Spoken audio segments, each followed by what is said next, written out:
भी दो पिंड हैं जिनका द्रव्यमान क्रमशः m1 m2 है। इस पर बल F1 F2 लग रहा है और इसका प्रारंभिक वेग क्रमशः m1 और u1 और u2 है। दोनों पे यहाँ टक्कर करते हैं। हमने यहाँ दर्शाया कि मास तो सबका सेम रहा लेकिन वेग बदल गया, v1 v2 हो गया।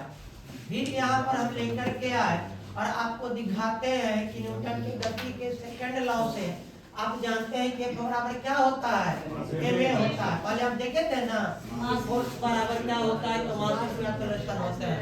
हम बताए कि आप जानते हैं कि A बराबर v माइनस q बटा t। पहले चीज आपको बता चुके हैं कि A के जगह पर हमने मान पुट कर दिया, क्योंकि दो फोर्स लगा था तो F1 बराबर m1 अब v1 माइनस u1 बाय 2 माने 1 1 सब पर अंतर था। ये समय तो नहीं बदलने वाला है, समय दोनों का सेम रहेगा। यहाँ पे F2 लिए, उसी तरह m2 v2 minus u2 bye t कर दिए। अब हम यहाँ पर ला करके कहें कि न्यूटन के थर्ड लॉ से कहता है कि प्रत्येक क्रिया के बराबर परंतु विपरीत दिशा में प्रतिक्रिया होती है। तो हमने क्या किया कि F1 बराबर माइनस F2, जितना बल लगा उतना ही रिवर्स हम लोग दिए। तो F1 इसके रिवर्स में बराबर, दोनों को हम बराबर कर दिए, लेकिन क्रिया का प्रतिक्रिया की ये प्लस में था तो ये माइनस में कर दिए। अब आप जानते हैं कि F1 बराबर यहाँ क्या निकाले थे, तो मान रख दिए यहाँ पर कि m1 v1 minus m2 u2 m1 u1 बटा में t। उसी तरह यहाँ पर F2 का वैल्यू रख दिए और चूंकि माइनस में था तो माइनस में कर दिए, t से काट दिए।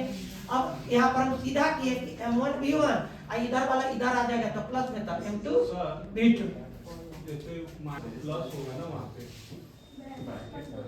अब कोई कष्ट, ठीक है। तब माइनस वाला तो ई तब माइनस में रहा तो इधर आ गया तो हम क्या करेंगे, प्लस में कर दिए। लेकिन ये जो था माइनस माइनस प्लस हो गया, यहाँ पर m1 u1 लिख दिए और इधर वाला जो था m2 m1 u1 वो क्या किए, इधर पर m1 v1 और इधर m2 v2। फिर इधर यही उतार लिए minus minus plus m2 u2 और इधर वाला प्लस में m1 u1 डाल दिए।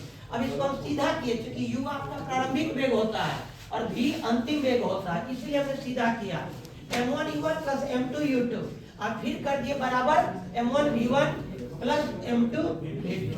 अब नीचे लिखेंगे कि टक्कर के पहले का कुल संवेग, टक्कर के पहले का कुल संवेग बराबर है टक्कर के बाद का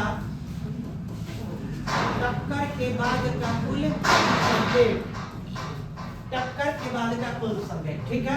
अब यहीं पर हम लोग फिर से कोड डालेंगे mv plus mv is equal to 0, ठीक है ना। अब यही ना mv जो हम डाले mv बराबर माइनस mv, यही चीज ना हम डाले। अब कहेंगे कि यहाँ पर ये आपके क्वेश्चंस के लिए हम ये फॉर्मूला आपको डाल रहे हैं, जहां बड़का m बराबर है बंदूक का द्रव्यमान और बड़का भी बराबर है गोली का वेग। बड़का भी नहीं, बड़का भी ये हो जाएंगे बंदूक का प्रतिच्छेद। बंदूक तो पीछे की तरफ झटका न देगा, यानी इसी को हम लोग झटका लिख लेंगे, झटका बंदूक का प्रतिच्छेद। उसी तरह यहाँ पर लिखेंगे द्रव्यमान, गोली का द्रव्यमान, ठीक है ना।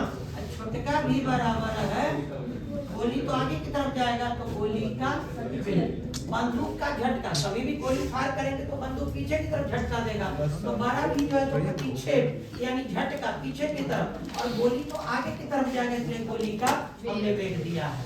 ये फॉर्मूला। अब m दिए तो बंदूक ना रहे, तोप रहे तो तोप के लिए कर दीजिएगा भी आपको तोप भी पीछे की तरफ झटका देगा, तो यहाँ पर बड़का भी तोप के लिए अपना कर लेंगे, माने बड़ा वाला। अब गोली चाहे गोला उसके अनुसार अपना कर लीजिएगा, कुछ नहीं है।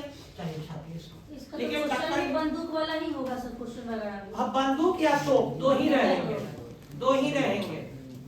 ये आपको तीर धनुष में ऐसा झटका नहीं मिलने को है, या तो बंदूक में नहीं तो तोप में, दो ही आपको डालेगा, तो दोनों के लिए एक ही चीज है, कहीं कोई अलग नहीं जाने वाला है। बड़का है बंदूक का या तोप का द्रव्यमान, बड़का भी तोप का झटका या बंदूक का झटका, झटका कभी भी एक चीज गौर करेंगे, जो मान आएगा ना ये बंदूक वाला वो माइनस में आएगा, लेकिन आपको जवाब देना होगा प्लस में। बंदूक का कभी भी, क्योंकि पीछे की तरफ झटका लग रहा है तो उसका वेग जो आएगा वो माइनस में आएगा, लेकिन आंसर दीजिएगा प्लस में, तभी जाकर के वो सही होगा। माइनस में दे दीजिएगा गलती हो जाएगा। आएगा मान माइनस में, देना है आपको प्लस में, ठीक है ना। ए एंड बी प्लस में बी इक्वल टू 0।